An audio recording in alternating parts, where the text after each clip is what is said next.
সরকার সরকারের মানে জনগণের ৩৬,০০০ টাকা বছরে দেবে। আপনি ২০ টাকার ঢেঁড়স কিনতে গেলেও টিপে দেখেন। অফলাইনে চালু রেখেছিলাম, আজ থেকে অনলাইনেও চালু হয়ে গেছে। কেন আমরা বিস্তারিত তথ্য সংগ্রহ করছি, আমি এর আগে ওই রাকিবুল শেখের কথা বলেছিলাম।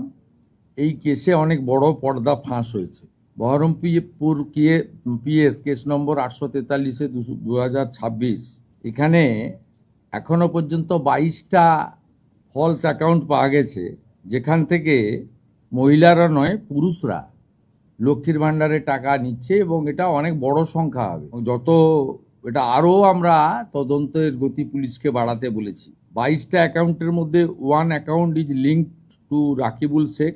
15টা অ্যাকাউন্ট পাওয়া গেছে মুস্তাফিজুর রহমান এবং তার স্ত্রী তুহিনা। এরা 15টা অ্যাকাউন্ট চালাচ্ছেন লক্ষ্মীর ভাণ্ডারে। 6টা অ্যাকাউন্ট পাওয়া গেছে তারিকুল রহমানের।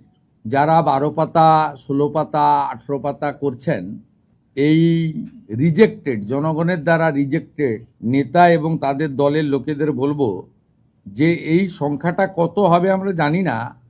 অবৈধ অনুপ্রবেশকারীরা তো পাচ্ছেন, তার সাথে সাথে হাজার হাজার তৃণমূল কংগ্রেসের নেতা যারা মহিলা নন বা এই কর্মসূচির আওতায় আসেন না, তারা লক্ষ্মীর ভাণ্ডার লুট করেছেন। সেটাও আমরা পেয়েছি। আমরা কাউকে ছাড়বো না।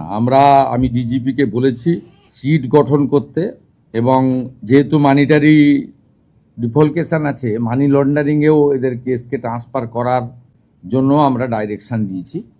আমরা হিসাব করে দেখেছি, এসআইআরে নাম বাদ যাওয়া এবং এই রাকিবুল, মুস্তাফিজুর, তারিকুলরা মিলে অন্তত 30 লক্ষ ফলস লক্ষ্মীর ভাণ্ডারের টাকা তুলছেন।